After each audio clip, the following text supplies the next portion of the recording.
Hello Team Authentic all over the world! Ready na ba kayo sa ating bagong series? Nandito tayo ngayon sa Baguio City! In this episode, samahan niyo po kaming mag-DIY commute from Manila going here in Baguio. And also, bibigyan din namin kayo ng idea where to stay on a budget. And ipaparamdam namin sa inyo ang vibe ng Baguio during rainy season. Sa mga hindi pa po nakasubscribe dyan, please do subscribe kung magbubuk po kay Bayakluk. Ito po yung ating promo code. At kung gusto niyo naman po magkaroon ng instant discount sa Agoda, nasa ibaba po ang ating affiliate link. Ano pang gagawin?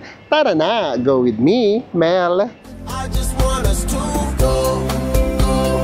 Drop everything and just go. Good morning everyone! Mayong buntag guys. Another vlog, and today pupunta tayo ng Baguio! Ngayong panahon ng Baguio, why not? And then ngayon nandito tayo sa monumento. Ang sasakyan natin, Victory Liner. And magkano natin siya nakuha online? 644 guys, and if ever online kayo mag-avail, meron siyang convenience fee na 50 pesos. Yes, so 694 pesos lang. So bakit ba dito kami sa monumento? Kasi ito yung pinakamalapit sa amin. As in 2 rides lang, nandito na. So tipid sa pamasahe. Pero yung sasakyan natin as in yung regular bus lang. From Nabotas or sa Malabon, dito humihinto yung jeep. And then, eto na kagad yung Victory. So if ever na ayaw nyo ng regular, gusto nyo ng VIP or yung sleeper bus, wala dito sa monumento sa Caloocan. Nandoon sa Cubao at saka sa Pasay. So kami carry lang kasi maaga naman. Carry lang yung regular. Ay, ginagawa yung terminal ng Victory. So dati, dito, yung pinaka-terminal niya. So ngayon daw, hindi. Nandun sa pinakabungad. Sana pala doon na tayo dumaan sa harap, no? So ang gagawin natin, papasok lang tayo dito sa Victory Plaza na mall. And then paglabas, nandoon na daw yung mga buses. Dati kasi dito. So tignan natin kung kailangan pa nating ipapalit ng physical ticket yung ating mobile ticket. And ayan, nandito na tayo sa labas. So ito, yung tapat nito, ito yung SM Grand Central. And then kapag kakinanan nyo yan, nandyan na yung LRT Monumento. And then kapag lumabas kayo, EDSA na yan. So nandito yung mga buses. So tignan natin kung saan natin ipapapalit ng physical ticket. And then, ang maganda nga pala, kapag nag-book kayo online, pati seat number, kayo na yung mamimili. So at least, alam nyo na kaagad kung saan kayo uupo. Ay, eto na nga. Lumaki na siya, oh. Ang lawak na. Ayan, nakapila na sa Enso. Meron naman pala nakalagay, ano, online redemption. And then, paki-pause na lang, guys. Just in case, ito yung mga biyahe dito sa Caloocan. Meron ditong Caloocan Santa Cruz, Caloocan Baguio, Caloocan Iba Zambales. Ayan. And then, meron ding Caloocan Olongapo, Caloocan Tuguegarao, and then Santiago. So kapag pala pupunta tayo ng Zambales at saka Olongapo, dito lang. Malapit lang din sa atin. It's 6 AM pa lang. Medyo matagal ang redemption, guys, ha. Considering na kaunti pa lang yung pila. Kaya just make sure na kapag ka nag-online booking din kayo, punta kayo ng mas maaga. Kasi medyo matagal yung pag-claim ng physical ticket. And then, meron din pala ditong biyaheng Apalit, San Fernando. So, pati Pampanga meron din. Meron namang mga nakalagay na sign kung saan kayo maghihintay. Hintayin lang natin sa Enzo. And then punta na tayo sa waiting area. And nakuha na nga natin yung ating physical ticket. And good thing, kapag round trip yung kinuha ninyo online, kasi round trip yung kinuha natin. Makukuha nyo guys yung pinaka-physical ticket nyo dito. Pero, ang sabi ni ate, kailangan yung ingatan yung pabalik dito sa Manila. Kasi pag once na wala to, forfeited na yung online booking ninyo. Yes. So kailangan nyo na magbayad ng pabalik. Ingatan nyo na lang yung ticket ninyo. Pero more convenient way yun ha, kasi naranasan na rin namin na doon sa Baguio magpapalit ng physical ticket. Ang haba ng din ang pila. pila. Oo, grabe. Para ka rin bumili ng ticket, di ba? Oo. So, ang kinuha nga pala natin na biyahe ay yung express. Hindi tayo dadaan ng mga bayan-bayan kasi merong inner cities and then meron namang express. So, express tayo. Pero yung bus natin, guys, wala tong CR. It's 6:30. Boarding na tayo. And then, yung luggage natin, ilalagay na doon sa compartment. Papakita namin sa inyo yung bus. Para just in case lang, makapag-decide kayo kung magiging komportable kayo. Ayan yung seat niya. Ganito itsura. So, yun talagang regular na bus talaga. Pero meron naman ditong lalagyan ng mga small bags. Ang arte naman ng small bags. Ito yung pinaka-legroom natin. Carry naman. Meron tayong baon na mamon. And then, meron din tayong Pringles just in case. Kasi, ang magiging bus stop natin, isa lang. Ang alam namin doon na sa La Union bago umakyat na ng Baguio. So, ito yung weather today. Today is September 19. After ng 3 hours na biyahe, guys, ito nagbasok na tayo for CR break. Good for 20 minutes lang. Yes. So, kung gusto nyo kumain, pwede naman. Kaya kasi yung ganun kabilis ang kain, Diyos ko, nakakatakot. Pag natagtag ka sa biyahe. Alam mo na. So, ito, nandito na tayo sa season. Usually, dito talaga yung magiging bus stop.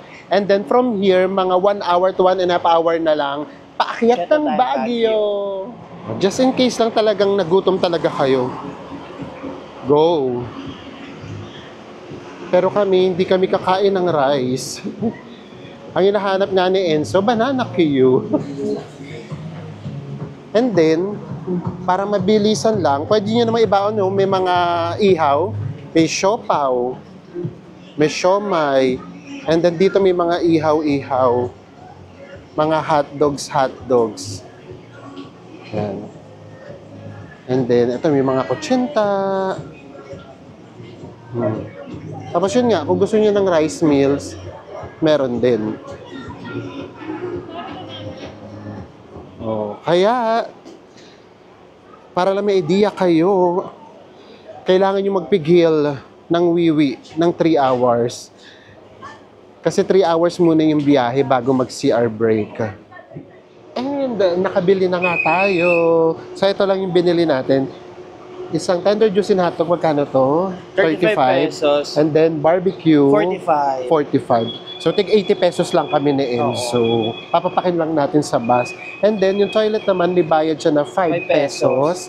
And then, at least ang maganda rito, kapag ka-seniors, meron pa rin discount. 3 pesos yung toilet kapag ka-seniors. So, the next time tayo magkikita-kita, nasa Baguio na tayo. See you in Baguio. It's 12 noon and we have arrived here in Baguio City. 5 hours yung naging biyahe natin. And ito bago to, yung Jollibee. Wala to last time nung pumunta tayo. Nandito tayo mismo sa bus station.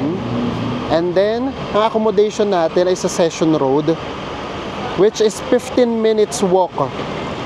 And then 8 minutes kapag sumakay tayo. So, wala tayong choice, malamang mag-taxi muna tayo for now. Kasi ayan nga, umaambon tapos umaaraw. And then, yung 15 minutes na lakad, medyo malayo yun. Kasi ito nga pala, pababa, paakyat. Oo. So tara na, mag-taxi naman tayo. Dito naman, ang maganda naman dito, yung mga taxi naman dito, metered. Merong mga jeep dito. Kaya lang kasi nakakahiya kapag kami darang luggage. Nakakahiya na sila yung mag-a-adjust for us. Kasi masikip talaga. So dito yung pila ng mga taxi. Tara, ayun, lumakas din yung ambon. Lakas ng ambon. So, dito na tayo. And, nasa taxi na tayo. Yung pinaka-plug down rate nila ay 50 pesos. And then, every kilometer ay 13.50. Tapos, magkano pa po yun, boss? 2 pesos per minute. Oh, and then, 2 pesos per minute. Ayan. kasi umuulan talaga. Kung hindi lang, carry natin maglakad. And nakababa na tayo ng taxi. Grabe. Mga 5 minutes ride lang siya. At ang binayaran lang natin ay 83 pesos. Mura na din. Pero kami, kung hindi umaambon, hindi kami magta-taxi. Kasi nilalakad lang talaga natin to. So ito na yung Session Road. Kapag tanghali. Punong-puno pa ng tao. So tignan natin mamaya kung ano na ang ganap dito sa Session Road kapag gabi. And then ito na kagad yung ating hotel. Nandito na tayo sa City Center Hotel. Tignan nyo naman. 9.2 ang rating niya sa Agoda. At alam nyo na. Sa Agoda natin to binook. Ay, may pag-akyat pa. Salamin, di ba ka dumiretso? Oo. Baka dumiretso salamin pala to. And then, ito na yung reception. Here's the reception area. So, tignan natin kung makakapag-check-in na tayo ng 12:20 p.m. Kapag hindi, magla-lunch muna tayo. Kain na lang muna tayo. Actually, nililinis na daw yung room. So, kapag katapos daw nung pwede na tayong mag-check-in. So, para hindi rin sayang yung oras. Kaysa maghintay tayo, kumain na muna tayo. Kasi hindi rin kami kumain ng matino. Kasi nga, nasa bus tayo. Oo, tas 20 minutes lang. So, ngayon kain muna tayo. And then, tsaka tayo magro-room tour. Ang ganda ng location ng hotel natin. As in, nasa ganap kaagad tayo. Tapos ito yung Jollibee kaagad. And then ito, Hotel Venice. Hotel 45. And then Hotel 45 din. Tapos, ito na kaagad yung market, yung bilihan ng mga pasalubong. Ganun lang siyang kalapit. Tapos, ito, pag diniretso nyo naman to, Burnham Park na. Diba? Ang ganda ng location natin. Tara. Na-miss namin dito mag-Samgyup. Magsa-Samgyup tayo. Naku, nami-miss na namin yung Timbakot. Sila yung kasama namin dito last time na nagbagyo tayo. Last December. 2 taon na pala. Oo nga. So, 2 taon na rin pala tayong hindi nakakapagbagyo. Actually, ang sarap ng weather. Hindi naman siya maginaw, pero hindi rin mainit. Ang komportable. Ang sarap maglakad-lakad. And eto na. Eto lang. Eat all you can. Samgyeopsal Korean barbecue. 279 lang. Tapos, nakalagay with 25 side dishes. Diba? So, dito siya sa Point and Grill Restaurant. Kaloka naman yun. Ba't hiningal ako? May hingal siya. Paakyat kasi. O, tara, pasok na tayo. Pakita lang namin sa inyo nang mabilisan yung mga side dish. Ayan, may corn din dito. Oh. Ay, may sushi. May kanin. And then, ito oh. Meron pang pork. Anong tawag? Pang sa atin, anong tawag nito? Dinakdakan. Dinakdakan. Oh, dinakdakan yan. Taray naman ng samgyup dito. May dinakdakan. May kimchi, may salad. And then, ito yung mga meat. So, kaya rin naman, puro mga pork. So, for sure, mabubusog kayo dito. Actually, sa totoo lang, sa 279, ang mura na talaga dito. Kasi unlimited naman siya eh. Although, kaunti lang yung meat na pagpipilian. Pero sobrang mabubusog ka nito for sure. So, ayan lang. Next tayo magkikita-kita, mag-check-in na kaagad tayo. Room tour na kaagad. Grabe, Paskong-Pasko na yung feels dito, no? Pati yung tugtog. See you later sa ating room tour. Tapos na tayo mag-samgyup. So yung samgyup na yun, ano lang siya? Yung kung gusto mo lang mabusog. Pangbusog lang talaga. Pangbusog lang talaga siya. And mura na yun for 279 pesos. So ngayon, ice cream muna tayo. Nandito sa Baguio para mas lalo nating ma-feel ang lamig. Actually, nakakatuwa yung vibe niya. Parang magpapasko na talaga. Una nga siguro yung weather. Pangalawa, ang dami talagang tao. So tara, punta na tayo sa ating accommodation and then of course, magro-room tour na tayo. Check-in na tayo. So kung dito kayo mag-hotel, kailangan nyo munang umakyat na makakatumbas ng second floor, no? Pero medyo may hingal siya. Kasi doon pa lang sa labas, parang paakyat na tayo, uphill na kasi siya. Pagdating naman dito, meron ng lift. Sa 5th floor tayo. Tara na. And ito na nga yung ating room. Ang room natin ay 507. At sinabi namin sa inyo kanina, kasi nga budget hotel to, then nandito tayo sa Baguio, hindi na kami nag-expect. But surprisingly, kahit papaano makikita nyo, di ba, maaliwalas yung room natin. And kahit papaano, maganda naman. Dito na kagad tayo sa toilet and bath. O, ang laki ng toilet and bath natin. Nandito yung sink. And then yung toilet natin, meron namang bidet. And eto yan. Separate ang bathroom. Bathroom kasi merong pinto. And then, we assume syempre, meron naman siguro tong hot shower. Baguio to, kapag wala tong hot shower, Diyos mio.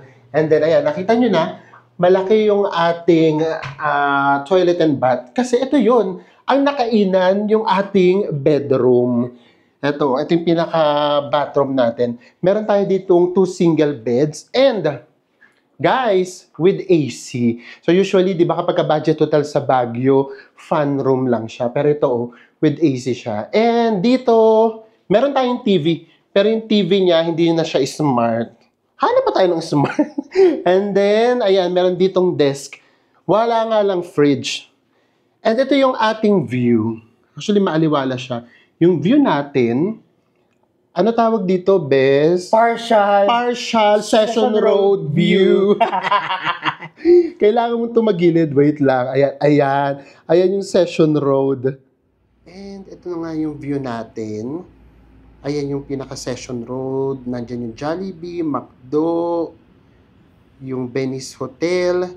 And then from here, matatanaw na rin natin yung SM. Ayun, yung SM Baguio. And also, yung Baguio Cathedral. So, lahat yan walking distance lang from our accommodation. And it's raining! Carry lang. Iba pa rin ang vibe ng Baguio kahit umuulan. And ito na nga yung ating room. Of course, nabook natin siya via Agoda. And ito yung kanyang price. Taran! Nakuha natin siya guys sa halagang 2,145 pesos per night. Ito nga pala guys, sa option, walang buffet breakfast or breakfast na kasama. So, ang gagawin na lang natin, sa labas na tayo magbe-breakfast. Yes, kaya lang marami naman ditong kakainan. Lalo na dun sa labas, meron dito mga bulalo-bulalo. Sa palengke, meron. So, kaya lang medyo mura naman yung mga karinderya dito. And, of course, maraming salamat sa mga gumagamit ng ating affiliate link para magkaroon kayo ng instant discount. Nasa ibaba po yung ating affiliate link. I-click nyo lang siya. Pwede nyo rin siyang gamitin sa lahat ng hotels all over the world. And of course, lalabas agad tayo. Pupunta tayo ng Burnham Park. It's 3 p.m. And of course, ang una nating pupuntahan ay ang Baguio Cathedral. Diba? Say a little prayer muna tayo. Ito yung hindi dapat natin nami-miss kapag pumupunta tayo ng Baguio. Hingal is real. Hingal pa more. Yes, actually, ang pinaka-nakakahingal naman kasi talaga, yung from Session Road, akyat ka dito, tsaka sa SM, kasi yung talaga yung grabe, patarik talaga siya. Yes, and kaharap na kaagad natin dito yung SM. Pakita lang namin sa inyo, ayan na yung SM, pero hindi na tayo dyan pupunta. And then, konting kembot na lang, nasa Victory Liner na kaagad tayo. Kaya, sentrong-sentro din. So, tara, lakad na tayo. Eh, nakita nyo naman yung kasuotan namin. Diba? Nag-sweater na tayo. Lamig-lamig. Oo.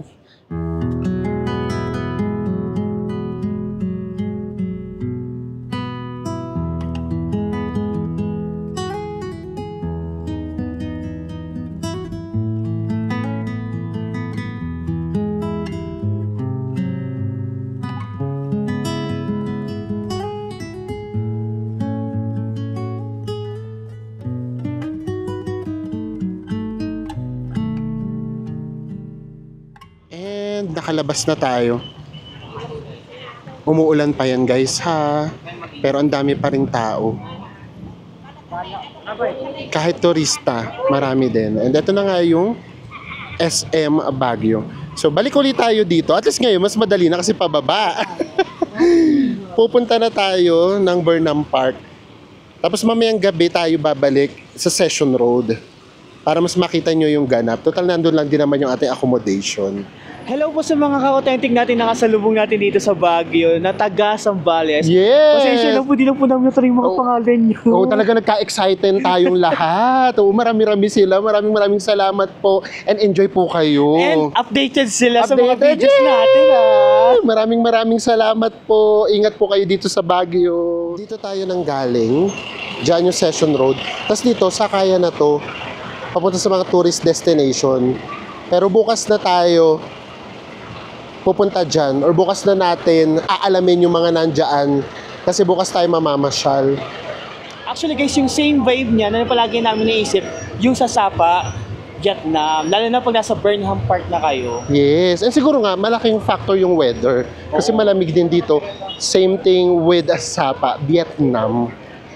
O tara, magpaulan tayo. Why not? Ano lang tayo, bibili lang tayo ng Bayo Jessic. Oh, by news. At least now, sumisikat ulit yung araw at 3:30. And then, magtatanong tayo kung pwede magpalipad ng drone. Nagre-research kasi kami, medyo confusing. Meron nagsasabing oo, meron din naman nagsasabing hindi. So, para sure tayo, magtanong na lang. Baka kasi may mga specific places lang na pwede. Para kahit pa paano makita natin yung Baguio from up above. So, ayan natin, anong na natin. Ano sabi, Bes? Hindi pwede, kailangan daw may permit. Yes. Medyo magulo din sa Google. Oo, magulo din minsan mag-research eh. So, kailangan daw may permit muna from the city government. But the problem is 4:30 na. And Friday today, so wala na rin bukas. Hindi na tayo makakuha kasi Saturday. Kaya rin na yan, papakita namin sa inyo kung gano'ng kaganda yung Baguio dito sa baba. Yan, nandito na tayo sa famous lake. Ito kasi, hindi ko kasi na-enjoy itong activity na to eh. Nakaka-showgod kasi to eh. It's either magsasagwan ka na magsasagwan or magpapadya ka ng magpapadya. Grabe din hingal natin, di ba? Oh, grabe din hingal dito eh. Ano ba, bigla kong na-miss ang mga timbakod. Last time dito tayo, no? Ano ba yan? Parang nagre-reminisce pala kami. So, ayan. Ang romantic nitong area na to. Actually, meron din siyang vibe na nakaka-Huan Kem Lake ng Vietnam. Yan. Kino-compare lang namin, guys, para magkaroon kayo kahit papaano ng idea. Lalo na yung mga hindi pa nakakapunta ng Baguio or hindi pa nakakapunta ng Hanoi at saka ng Sapa. Tapos nakapag-Baguio na din. Nakapag-Baguio na. So, ayan. Ganyan nangyayari sa amin, no? Yung bigla kami nginto sa gitna kasi pagod na kami. Oh, ito pala ang carry natin dito sa Baguio. As in, ito namang Baguio, kahit hindi ka na nga masyadong mag-explore eh. Ang gagawin mo na lang talaga, yung tambay, food trip, as in yung vibe na yung pinupuntahan dito. Just in case lang, guys. Pakita lang namin sa inyo. Ito yung prices. Ayan, 250 half hour for 5 persons. Tapos 300 half hour for 7 persons. And then may additional. Pero ang totoo, nung last time kami, charot-charot, lalo na kapag kagabi na, naiiba yung price yan, guys. Parang lahat kami noon, magkano lang eh. Tapos hindi yung 30 minutes, kami na nga yung sumuko. Kasi nga nakakapagod na magsagwan. Ito pa, meron pa rito ibang activity just in case. Meron dito yung go-kart, yung solohan, which is 75 pesos per half an hour. Ito siya yung solo. And then, ito naman, ang tawag naman dito, chopper. Yung dalawa. Yung dalawahan, 100 naman per 30 minutes. Ay, ako gusto nyo pagurin yung sarili. Charot. And ito namang malaki, yung Grand Tour, 150 per 30 minutes. Ayan. Ito yung pang-tatluhan na or pang-apatan. Diyos ko, mas mahirap pa dyan ka kapag mas marami. Mas maganda na lang na maghiwalay, no? Oh, ayan. Oh, guys, for the experience, sige, pagurin natin sa... Ayan, dyan ka yellow to yellow. 75 pesos. For 30 minutes, buy one, take one daw, sabi ni Kuya. Char. Ako dito na lang ako sa red. So, 30 minutes lang, carry na yan. For the experience, paano ba yan? Ano, best, kaya ba natin? Ha? Parang bike lang din naman yan. Layo siguro po ang tuwid. Pwedeng layo yung upuan. Ayun. Ay, ang galing. May brake. Ayun yung brake. O, teka, turo muna natin. Okay. O, paano? Manubela. Ayun yung manubela. Tapos, ito yung brake. Paano yung brake? Ano ba yung pedal? Ito yung pedal. Ito yung Tapos, brake. ito yung brake. Nataas lang. Okay. Gets na. Oh, good luck sa atin. Baka gawin natin itong bump car ha, makapagbungguan tayo. Tara na. Okay. Magaang lang pala siyang padyakan. Basta dahan-dahan. Ay, naunahan pa kami nung bata, oh. Ay! Ano ba itong bump car? Dahan-dahan lang tayo. No hand pa, oh. Grabe. Nauna pa sila. Tayo, relax lang tayo. Ano natin, namnamin natin yung lamig ng Baguio. Sa Enzo na yung nauna. Nahuli na ako. Parang nakakapagod. Kuya. No hand. Mag-no hand nga tayo, bes. Nakakangawit din siya, no? Carry lang din. For the experience. No hand. Grabe. Nakakangawit din siya. Kasi kailangan mo talaga pumadyak, oh. Exercise. Umakyat na nga tayo, eh. Woo! Let's go!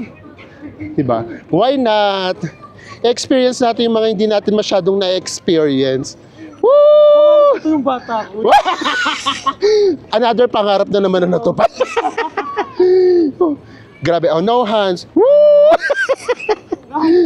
No hands. Woo! No hands. Wait lang.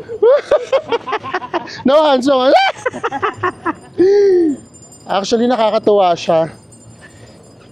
Nakakapagod lang talaga. Ikot na tayo, ikot na. Hindi ka na. Woo! Oh. Yay! Akala ko may ikot natin yung buong Burnham Park. Hindi pala kasi ano pala doon, sarado. Hanggang dito lang pala sa area na to. Kung mabilis ka magpa-jack, may ikot mo na ilang May ikot mo na kaagad, oo. Exercise na exercise lang pala talaga to, guys. Woo! Diyos ko, why not? For 75 pesos, may enjoy nyo na to. Ayun nga, tsaka mas maganda, nahiwalay kayo. Wag na yung isa lang nagpapadyak. Mas nakakahinga siguro pag... Oo. Tsaka kawawa naman yung nagpapadyak. Woo! No hands. Woo! Yung iba nakaganito pa, guys. Oh. Nakaganyan. Kaloka. Woo! Hello po. Hello po. Grabe, masyonda na yata talaga ako. Sumakit ka agad yung hita ako sa tuhod. Naku, paano pa yung mamaya pagka natulog ka na? Oo nga. Ano pa, daig ko pa yung umakit sa Pushimi Inari. Kasi nga, ito puwersa kasi talaga yun. No? So anyway, yan yung ganap dito. Ang dami rin nagbo-boat to. Kasi kapag dito sa Burnham Park, yan talaga yung mga, usually, mga activities na ginagawa. Nakaka-enjoy naman siya. Kasi itong Burnham Park, itong Baguio, ano talaga siya pang whole family talaga. Or kahit magjowa, pwede din naman. Pero yung senior, medyo ingatan nyo ng very light. Kasi dito nga kasi, yung mga daan paakyat, pababa. So baka hindi nila masyadong kayanin. Actually marami kasi yan. Parang operator. Same thing doon sa cart na sinakyan natin. And then ngayon, naririnig na namin, 5 PM na kasi. Sige, kahit 6 kayo, 250 na lang. Ganun talaga siya. Ang ganda rin nilang tignan, no? Diba? Magkaganito kaya sa Manila? Sa bagay kapag sa Manila kasi mainit naman, no? Hindi rin advisable. Pero imagine niyo, gumawa lang tayo nung man-made lake. Tapos, lagyan lang ng ganyan activity. Naiiba na yung vibe niya eh. Kaya nga lang yun nga, baka mainit masyado sa Manila. Ang taray, may pa-view deck dito. Ay, may nangingisda. Oh, may nangingisda. Tingnan natin kung makakalis na kuya.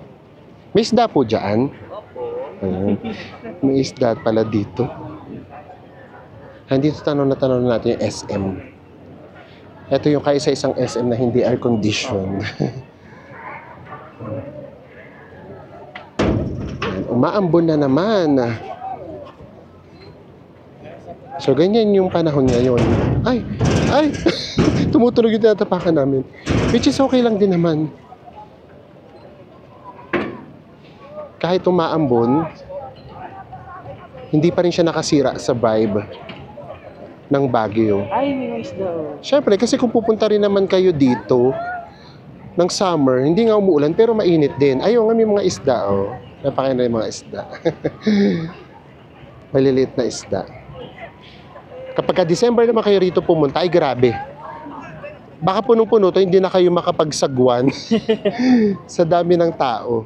So bali guys, ang gagawin na natin ngayon, maghahanap tayo ng pupwestuhan natin para makapagmuni-muni na tayo, Yes. makapag-relax. And then mamayang gabi, balik tayo para may pakita rin namin sa inyo yung night market. Oo. Magkasama tayo mula umaga hanggang gabi. Manila hanggang Baguio. Yes. Hindi tayo magkakaiwa-hiwalay hanggang hindi tayo Thank pagod you na po. pagod. Magandang gabi, everyone. It's almost 8 p.m. and pakita mo, Bes! It's 19 degrees Celsius. Diba? Ang sarap paglakad. Ang sarap ng ganitong vibe at weather. So ngayon, balik tayo sa Burnham Park. Tignan natin yung night market. So yung Burnham Park, ito lang yun. Dito sa Jollibee. Ganyan kaganda yung location natin. Ang ganda rin ng vibe dito sa Baguio. And then, ang sarap jumaporms kasi malamig. Pwedeng mag-sweater. Hoodies. Nagdala akong trench coat dito. Dapat trench coat. Sana pala nag-puffer jacket ako. Nag-heat tech ako dito. Pero grabe lamig na pag Ang umaga. sarap! Oo. Tagal-tagal na rin natin hindi na-feel yung ganito. Last time tayong ginanaw, February pa. Parang walang night market. Baka kasi, anong oras ba nagmana-night market? Tignan natin. Siyempre, alam nyo na kapag ka Baguio, marami rin ditong UK. Ayan, 100 jackets. Ay, Uniqlo. Ganito yung sa Uniqlo, Ganito yung mga tela. 100. Ay, ito, Very Uniqlo to. Ganito yung nabibili natin sa Uniqlo, Ay, oo nga. Kamukha talaga ng Uniqlo. Nakakaaliw yung mga UK dito. Kamukha ng mga binibili natin sa Uniqlo tsaka sa GU. Masarap naman maglakad. Naiba rin talaga yung vibe kapag malamig yung panahon. Parang napaka-calm, ganyan. And then parang ang romantic. Ay, romantic talaga. Mas nakaka-fresh. Nakaka-fresh. Pag napapanood namin yung video natin sa South Korea at saka doon sa Japan, sabi ko, bakit ganun? Parang ang layo na itsura na namin ngayon. Siguro nga, sa pananamit din kahit pa paano. Kasi doon bumibihis tayo ng very light Dito kasi, Diyos ko. Ayan, nagtanong na tayo. 9 p.m. pala. Literal na night market. And then dito, marami na ritong kainan. Shawarma, may sisig, and then, eto, may mga street food, pika-pika. Ito rin, shawarma din. Then may mga kwek-kwek, So dito palang sarap na mag-food trip. May takoyaki. Habang naghihintay tayo, kain muna tayo. Ayan yung kainan nila. Ganyan yung itsura. Nasa labas yung parang orderan and yung display. Tapos, papasok kayo dito sa loob. Ito yung in-order natin. Sa akin, shawarma rice na not so big. Which is 60 pesos. Tapos, kay Enzo, Pita kasi beef yung shawarma. Pita beef shawarma, which is 60 pesos. 60 pesos din. And then, umorder tayo dun sa kabila ng Mickey. Batak Mickey special. Batak Mickey Special. Hintayin lang natin. So, dito tayo. Tikman na natin. Tikman na natin. Dito tayo sa Best Friend Shawarma. Yung not so big niya, malaki na din ha. At 60 pesos ha.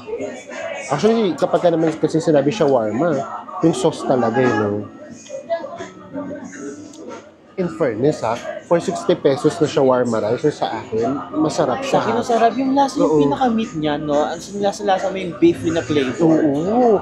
Tapos yun nga, malaki rin yung servings, oh. In all fairness, What's na to? oo naman. Mura-mura nito 60 pesos. Yes. Kaya makikita yung mga kumakain mostly estudyante. Student's meal. And ito na yung Batak Mickey. Yung kulay niya parang kulay tom yum ha.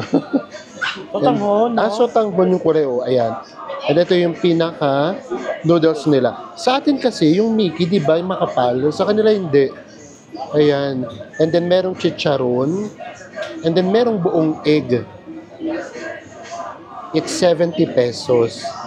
Tapos ang ginawa natin, nakita nyo naman, di ba? Kasi 3 days naman tayo dito. Bumili na lang kami ng tubig na malaki. And then baon-baon na lang tayo ng water. Tikman lang muna natin yung sabaw nitong Batak Mickey. Pero naman, ang malalasan mo kasi talaga yung ano ni chicharon. Yun kayo malalasan. So ayan, kain lang muna tayo. And then mamaya, hintayin natin maglatag yung night market. Hindi na magkakaroon ng night market. Hindi na magkakaroon ng night market. And we're done. Confirm, puro mga estudyante yung kumakain. And then, sa lahat ng natikman natin, ang pinakamasarap talaga yung shawarma. Shawarma. Akala mo naman ang dami. Hindi, masarap talaga yung Oo, shawarma. masarap talaga. Yung Mickey kasi parang ano, yung noodles medyo hindi namin parang hindi namin mapakiwari, pero makunat na something. Pero yung sabaw, very good din naman. So ayan, basta siguro sa mga susunod nating vlogs, gagawa tayo pa sa lubong vlogs. Doon natin i-vlog yung night market. Kasi una, alas 9 pa siya magbubukas. Pangalawa, umuulan din naman. So baka, yes, hindi rin naman tayo mag-e-enjoy. So tara, balik na tayo sa accommodation natin kasi baka lumakas pa yung ulan at totoong mag-newsep na tayo. Actually, generally safe tong Baguio ha. Pwede kayo rito maglakad-lakad kahit na gabi. Kami parang inabot kami last time na alauna kasi sinalubong natin yung birthday ni John Paul, no? Ang magiging kailangan mo lang talaga dito, hingal. Hingal. At saka ginaw kapag hindi kayo ready. Kaya dapat may dala rin kayo talagang damit na suitable. Ay, taray na suitable sa weather dito. Ayan, nandito tayo sa harapan ng accommodation natin at itigil na natin ito pinaggagawa natin kasi baka pagod na kayo. Magkasama na tayo simula pa kanina. So, bakit ba ang sarap pasyalan ng Baguio? Unang-una, pagdating kasi sa transportation, isang sakay lang. Kahit galing kayo sa Monumento, galing kayo sa Pasay, sa Cubao, and then sa PITX. And also, kapag nandito na kayo, napaka-convenient talaga ng Baguio. Oo, ayun talagang ginaganda dito guys sa Baguio kasi kompleto talaga. Maraming kainan, fast food chains, bakery, may mga karinderya din. Kompleto din yung mga bangko, iba't ibang bangko, drugstores, supermarket, convenience stores, name it, they have it here. Yes! Lahat meron dito. Kaya alam niyo, pag pumunta kayo dito, lahat talaga nung kailangan nyo nandito na. Plus, gusto nyo pang mag-shopping, pwede, pasalubong, pwede. So, ayan. So, ano ba yung gagawin natin bukas dito sa Baguio? So, bukas, yung papasyalan natin, yun yung mga first time namin pupuntahan na never pa namin napuntahan. Ang daming beses na natin nagbabagyo, hindi pa namin lahat yun napupuntahan. So, yun yung gagawin natin. And with that, magkita-kita ulit tayo sa mga susunod pa natin Baguio Travel Vlogs! Bye, everyone! Mwah.